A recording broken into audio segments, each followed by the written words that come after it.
Monguí's information, the town which inspired us. It is right to say that according to native etymology, Monguí comes Sechia from the words mon, bat, and gi, wife, which means wife's bat, due to the plenty of water and fertility of the land. Despite the epoch represented by its architecture, the history of this town extends its roots beyond the colonial period, since in Monguí there was one of the Muisca leather ships that Spaniards found in the 16th century when they arrived to the actual territory of the Altiplano Cundiboyacense.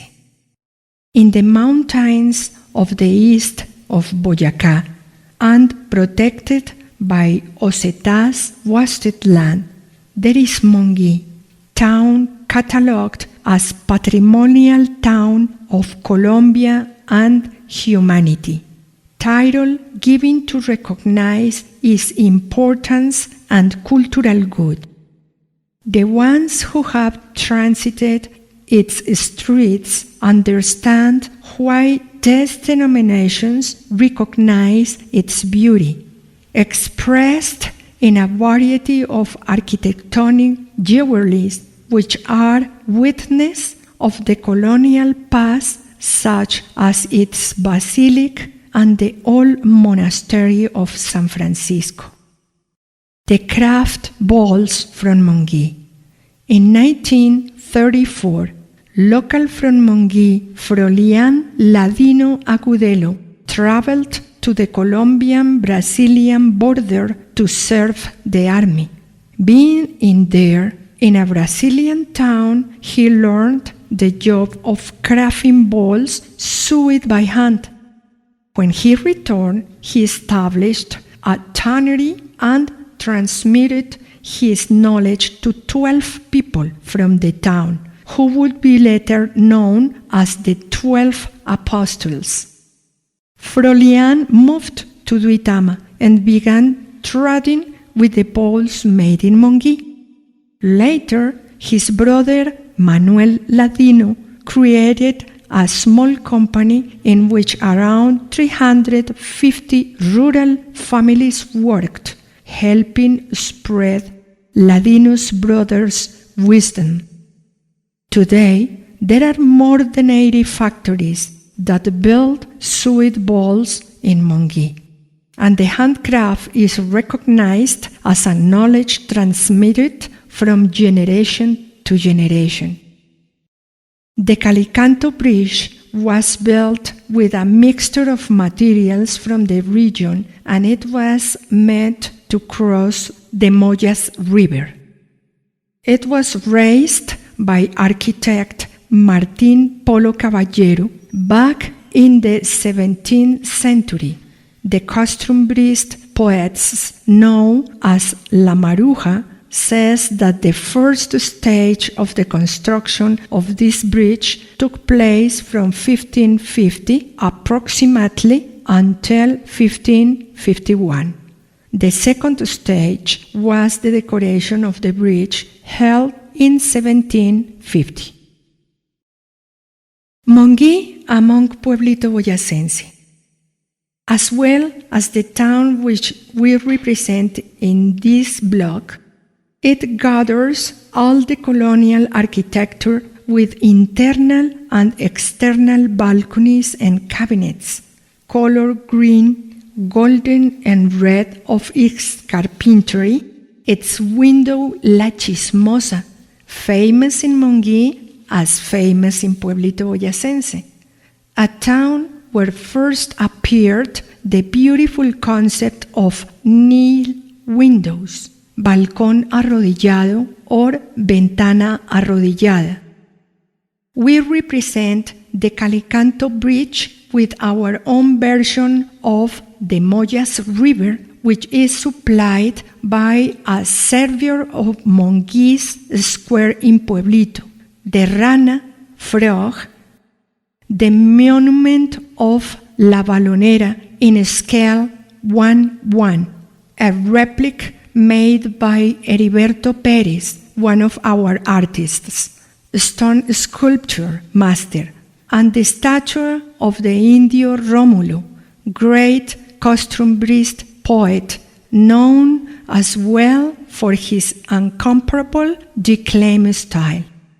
In this court that pays tribute to Monguí, we find inhabitants cultured in arts such as Dr. Oscar Lara, costumbrist painter that sketches the hyperrealism and whom, along with his family, was the first habitant of Pueblito Boyacense.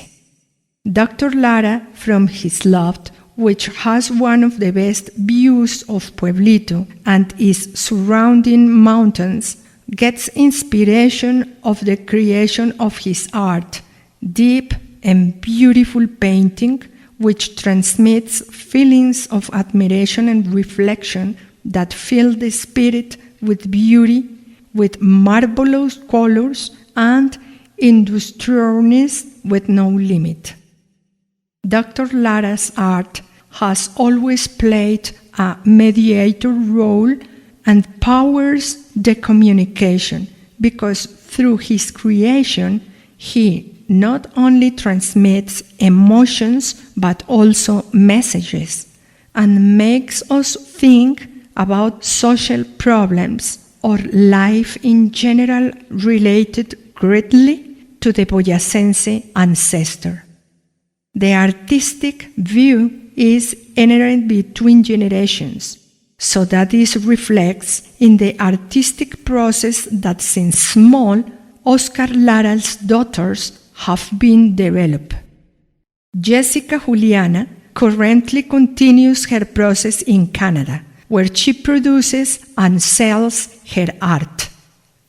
Twins Tatiana and Natalie, fashion designer and civil engineer respectively, excel especially with their art of human figures and portrait. Adriana Lorena, industrial designer, stands out for her 30 sculptures.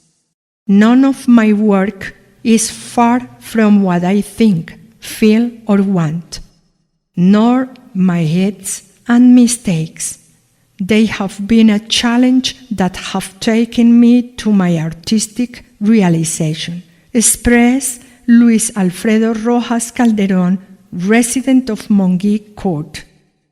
He stated that because of a causality of life in which he never thought to know such a noble material as leather that could achieve artistic expressions, establishing a challenge to demonstrate the place it deserves among the plastic arts.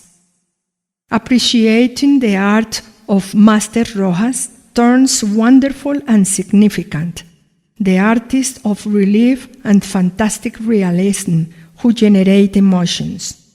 No one like him knows how to create the composition with the delicate of the color and details of the relief on the weather, typical of his work that exalts the perseverance of a style that only pursues to penetrate with poetry the attention of the spectator. One of the virtues of the community art is its collaborative nature, because it involves all the individuals in a collective and creative process. Every kid is an artist. The problem is how to continue being artists when they grow up, said Pablo Picasso. This is the case of Inés Suárez, master in plastic arts, who became part of this community when she was 6 years old, and who grew up painting walls, windows, and doors in her house that are kept until today.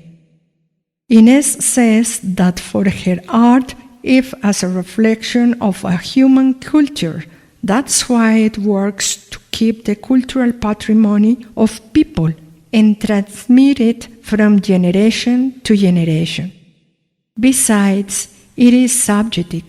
It's expressed in an individual language, comprehensible, and should be reachable by every human being because it invokes our senses, emotions, and thinking faculties. Sensitive to art, patience, and tenderness are some of the qualities from women like Esilda Villeros and Claudia Bertrand, masters in knitting, residents of this Monguí, and who protect many of our material traditions of our culture and enrich through crochet and macrame techniques our landscape of flagstone, streets, and Nile balconies. Talking about woman from duty is an invitation to meditate about dedication, about the affection which we face our work. Here we paint, cut, polish, and knit better future. Besides, Esilda is dedicated to teach, to not let the ancestor perish. Claudia, besides, delighting us with her singing during the night's gatherings, and she also is a technician in plastic arts. The commercial offers of this court is based on hotels and hostels, pubs and knitting, handcraft stores, and balls coming from the ball industry of Monguí, knitting workshops, oil and acrylic art, painting workshops on canvas and leathers.